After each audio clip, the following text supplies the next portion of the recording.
pessoal, eu sou o engenheiro Carlos Medeiros Silva, diretor técnico da Embry Engenharia e do Laboratório de Solos LTEC. Eu vou falar sobre recalque, edificações, diagnósticos e soluções. O meu e-mail é carlos@embry.com.br. O objetivo é conceituar o que é recalque e conceitualizar a importância das investigações geotécnicas, do controle de recalques e apresentar algumas técnicas para reforço das fundações de edifícios, comumente aplicadas na engenharia de fundação. Bem, não se faz segurança nas fundações sem conhecimento, sem principalmente investigação, que são os ensaios de campo e laboratório, sem a validação, por exemplo, em fundações profundas, as provas de carga, e sem monitoramento, por exemplo, em edifícios altos, o controle de recalque. Mas o que é recalque? Recalque é o deslocamento sofrido por qualquer ponto de fundação de uma edificação verticalmente. E o que é inclinação? Outro conceito importante também.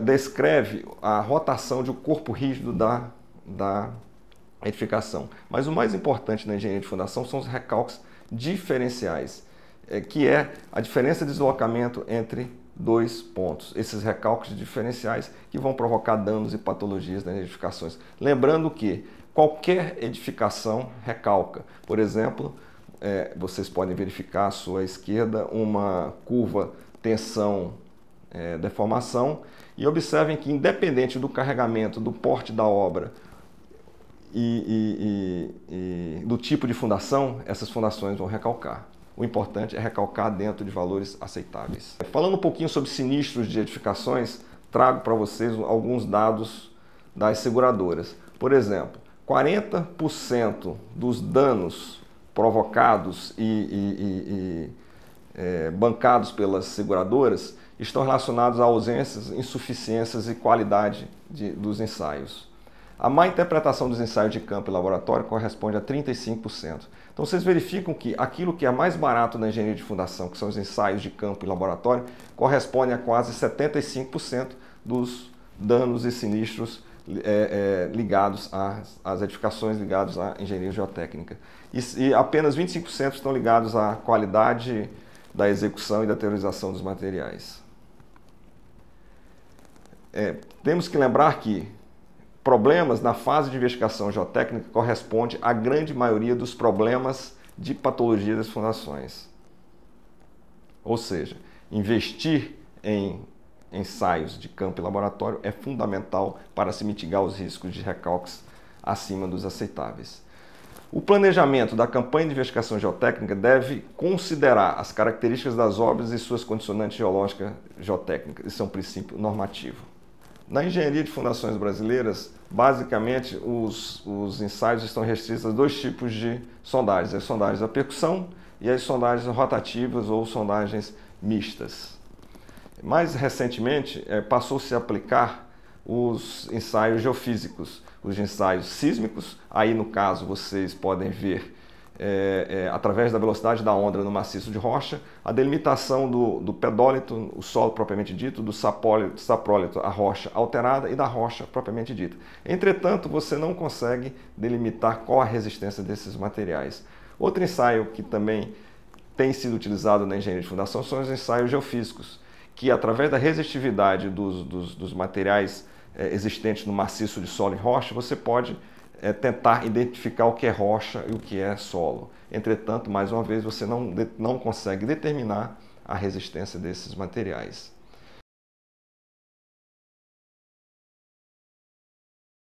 Bem, eu vou apresentar agora um caso real, uma obra às margens do Lago Paranoá, em Brasília, um complexo hoteleiro. Observe esse pontinho vermelho às margens do Lago Paranoá. A sua unidade geológica é um meta-ritmito.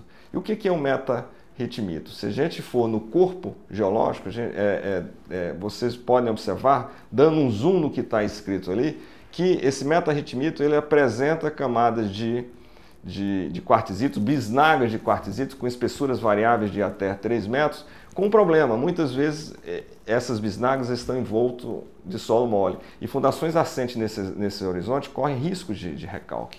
Então, nessa obra, uma obra de mais ou menos 200 por 100 metros de lado, foram feitos 42 furos de sondagens em SPT e 5 furos de sondagem rotativa. Entretanto, enquanto mais nós sondávamos essa obra, maiores eram as incertezas. Furos muito próximos um do outro tinham são impenetráveis a 20 metros, ao passo que 5 metros ao seu lado, o furo tinha impenetráveis a 5 metros. Aí você pode ver os furos de sondagens rotativas, observe a grande variabilidade, observe que naquela região, por exemplo, do furo 5, onde eu esperava rocha a pequena profundidade, nem rocha foi encontrado. Na região do furo 16, onde não se esperava rocha, encontrou-se uma bisnaga de quartzito, sempre envolta de solo. Então, decidiu-se nessa obra fazer alguns ensaios geofísicos, no caso, os ensaios de eletroresistividade, e correlacionar o que era verdade, ou seja, os ensaios de campo, as sondagens SPT e as sondagens rotativas, com os dados das sondagens geofísicas, e montou-se um modelo. Esse modelo ele apresentou grande precisão, ou seja, basicamente o que é que foi feito? Em cada pontinho dos 42 furos de sondagem SPT e dos 5 furos de sondagem rotativa, correlacionou-se os dados de geofísica com os parâmetros de resistência e tipo de solo das sondagens de campo. Por exemplo, aí no caso das sondagens rotativa, foi feita a mesma coisa, né? Locou-se, georreferenciou-se essas sondagens e correlacionou-se aquela eletroresistividade com o tipo de material e sua resistência. Com isso, foi possível montar um modelo de alta precisão. Conseguiu-se dentro do maciço separar as bisnagas de quartzito, ou seja, a rocha propriamente dita do solo, e conseguiu-se integrar, ou seja, transpor o solo, montar um modelo, no caso aí um gráfico de cerca, né, de fence, onde era possível saber se embaixo daquelas bisnagas eu tinha solo mole ou solo resistente. Qual o ganho disso? Foi feito um investimento em ensaios de campo que trouxe, antes de mais nada, segurança para a obra, mitigando os riscos e uma economia muito grande, porque a obra inicialmente, em função das incertezas, ia ser totalmente executada em estacas raízes. E após essas campanhas de ensaio, 70% dessa obra foram feitas em soluções mais baratas, hélices e fundação direta. Então, observem que foram delimitadas áreas onde, em função do modelo geológico e geotécnico montado, adotamos soluções em estacas hélices, baratas e de grande produtividade. E outras regiões manteve-se as estacas raízes, porque embaixo daquelas bisnagas de quartzito existia solo mole. Mas ainda foi possível, numa pequena área da obra, executar fundações em sapato. Então vocês podem perguntar, nossa, você misturou 3 soluções de fundações numa mesma obra? A obra possuía 3 soluções de fundações. Entretanto, os recalques admissíveis eram próximos. Nesse caso específico, procurou-se recalques de 10 milímetros para as 3 soluções, tanto de hélice, quanto de sapata, quanto de raízes, projetando a obra com absoluta segurança. O que também procurou-se fazer, como você tinha vários empreendimentos, vários edifícios conjuntos, procurou-se, sempre que possível, adotar uma única solução por edificação. Bem, e o controle de recalque? O controle de recalque é recomendado quando? Quando existem dúvidas referentes ao comportamento de uma fundação, quando o projeto apresenta aspectos especiais. E, por força normativa, quando é necessário acompanhar, ou seja, é necessário acompanhar o seu desempenho por razões de escavações de grande porte próximas, no caso de edifícios muito altos, com alturas superiores a 60 metros. Né? Então aqui a gente pode ver um slide do Berberian, que define os tipos de recalque, o que é um recalque uniforme e o que é um recalque diferencial, por exemplo. O recalque uniforme É um recalque que, dependendo da sua magnitude, ele não apresenta nenhum problema para a obra. Lembrem que qualquer obra recalca, ou seja, a estrutura praticamente não sofre. Você vai ter dano só na sua circunvizinhança, nos arruamentos, calçadas e tubulações de entrada nessa edificação. Mas os recalques preocupantes são os recalques diferenciais ou distorcionais. Esses recalques provocam patologias, danos, fissuras, trincas e muitas vezes leva à interdição da obra e a obra ruína, em alguns casos. Existem alguns critérios de avaliação dos recalques diferencial. O critério que eu normalmente utilizo é o critério de B1, onde ele te traz algumas referências. Por exemplo, se eu pegar aqui 1 para 500, 1 para 500, aquele recalque diferencial, ou seja, o que é o recalque diferencial? É a diferença, que a gente viu esse conceito nos slides anteriores. E quais são os critérios de avaliação de recalque? O critério mais usual é o critério de B1, onde ele delimita alguns limites de recalque diferencial. Eu vou destacar dois. Por exemplo, o recalque de 1 para 500 é o limite seguro para que não tenha fissuras em panos de alvenaria, em estruturas rígidas, né? E 1 para 300 é o limite a partir do qual se espera que as primeiras fissuras em panos de alvenaria e outros elementos de vedação comecem a aparecer.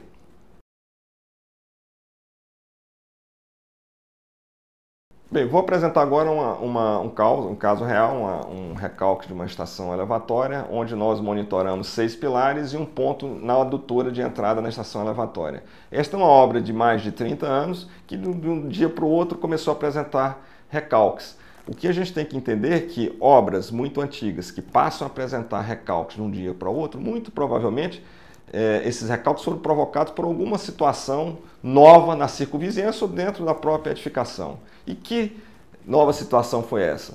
Observou-se que foi construído, foi executado um poço serpenteano nas proximidades dessa estação e durante o processo de circulação reversa, por algum processo, por alguma interação entre esse poço e as fundações dessa estação elevatória, essa estação começou a recalcar. Então foram monitorados 6 pontos na edificação e 1 ponto de apoio na adutora e analisados durante um ano. Então observou-se que você tinha 2 pontos na edificação com recalques um pouquinho mais elevados, o ponto, no caso aí, o P4 e o P6, né? E o ponto da adutora com recalque bem elevados, em recalques absolutos. Mas tão importante quanto os recalques absolutos são as velocidades de recalques, como nós vamos ver aqui agora nesses slides. Existem algumas referências na literatura. Eu trago aí a referência do professor Militis, onde ele diz o seguinte: prédios com mais de 5 anos, as velocidades deveriam ser abaixo de 10 micras. Observem que uma edificação você ainda considera aceitável ela recalcar mesmo depois de 5 anos. Prédios entre 1 e 5 anos, as velocidades de recalques aceitáveis seriam até 20 micras, prédios em fundações diretas na fase construtiva 200 micras e prédios em fundações profundas 80 micras. Isso são só referências, que você pode comparar as suas velocidades de recalques da sua edificação com algum parâmetro da literatura, como nós vamos ver aqui no próximo slide. Então, transformando aqueles recalques acumulados em velocidade de recalque, a gente pode observar velocidades bastante elevadas. Observe que o ponto monitorado na adutora, ele estava ali com 272 micras dia, ou seja, uma velocidade muito acima daquela aceitável. E o pilar 6 também com a velocidade de recalque acima das 100 micras dia, também com a velocidade muito elevada. O que nós fizemos nisso? Nós fizemos um modelo um modelo geológico geotécnico, adotando alguns softwares para verificar como que essa edificação estava se comportando. Então observem que a fundação ela estava inclinando ou adernando em direção ao ponto 6, né? Claramente, ao longo do todo o monitoramento, esses recalques foram impactando principalmente no ponto 6, e o ponto da adutora também apresentava grandes recalques, atingindo aí quase 80 milímetros de deformação. Então, se você vai ver aqui uma sequência de slides, só para você ver a dinâmica, o que aconteceu basicamente aí ao longo de 6 meses. Então, observe esse slide, observe o próximo, mais um, mais outro e mais outro. Então, observem que ao longo do monitoramento, você vê claramente com esses modelos o entendimento do problema. Então, você observa que a edificação ela estava adernando e com velocidade de recalques crescentes e que o reforço era inevitável. Por que é importante fazer um controle de recalque? Porque muitas vezes a edificação passa por um processo de recalque, mas esse recalque se estabiliza. O reforço de fundação é uma obra cara. Então a gente, na medida do possível, a gente tem que evitar o reforço de fundação. Primeiro a gente tem que investigar, monitorar, em cima desses dados, tomar suas decisões geotécnicas.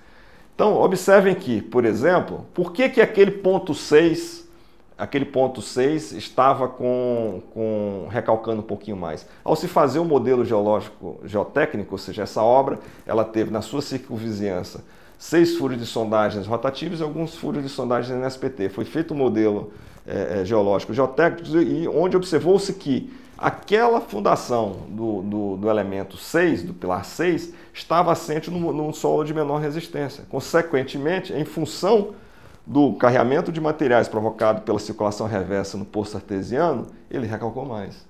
Ou seja, explicado tecnicamente por que a edificação estava adernando.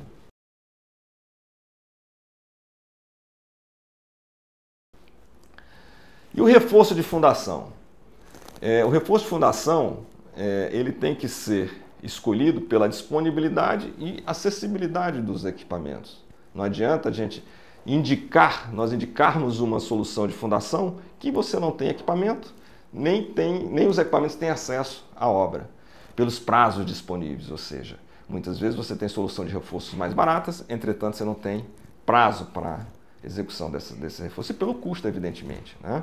Então, os tipos comumente utilizados são as estacas raízes, as estacas megas, as estacas auto-injetáveis e as microestacas. Lembrando que qualquer uma delas você pode incorporar essas estacas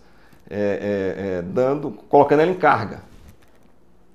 Então, um exemplo aí das estacas raízes, só o processo executivo, acho que todos conhecem, né? Ou seja, a escavação dela é feita com circulação de água, ela é totalmente revestida, desce-se armação, injeção e ar comprimido, tá certo? As microestacas, elas podem ser, elas têm grande versatilidade, você pode usar equipamentos de pequenos porte, como por exemplo uma sonda rotativa que perfura solo, rocha, né? Você pode usar armaduras convencionais ou tubos, né? Por exemplo, os tubos Schedule. Ela é totalmente manchetada, com a vantagem de você fazer a injeção naquele horizonte que te interessa, ou seja, no horizonte de solo resistente ou de rocha, por exemplo. E as estacas megas, que tem uma grande vantagem pela sua velocidade e por colocar a fundação sempre em cargas. Entretanto, ela não tem grande capacidade nem grande penetrabilidade em solos resistentes. Ela tem um limite de trabalho, mas uma estaca super eficiente, ela pode ser metálica ou de concreto. Voltando ao caso 2, qual foi o reforço de solução adotado lá? Foi as microestacas. Por que as microestacas? Porque aquele solo tinha intercalações de solo e rocha. E nós precisarmos atravessar algumas camadas de rocha fraturada. Então, adotou-se a solução em microestaca, por quê? Porque ela poderia ser feita com a sonda rotativa. O elemento estrutural, no caso, aí, foi o próprio aço, adotou-se tubo Schedule, com a barra, com a monobarra no eixo desse tubo Schedule, que deu uma capacidade de carga de 70 toneladas. Injetou-se a microestaca abaixo da região dos tubulões e ainda foi possível fazer a incorporação dessas estacas com, por exemplo, macaqueando a estaca e colocando ela em carga. Por que isso é importante? Porque se você não coloca a estaca em carga, essa estaca de reforço, ela também vai recalcar e também vai sofrer deformações elásticas. Então, o macaqueamento, colocando ela na sua carga de trabalho, você já queime essa etapa de recálculos adicionais à sua edificação. Bem, eu convido vocês a se inscreverem aí no canal YouTube e se gostaram da palestra, dá um like. Muito obrigado.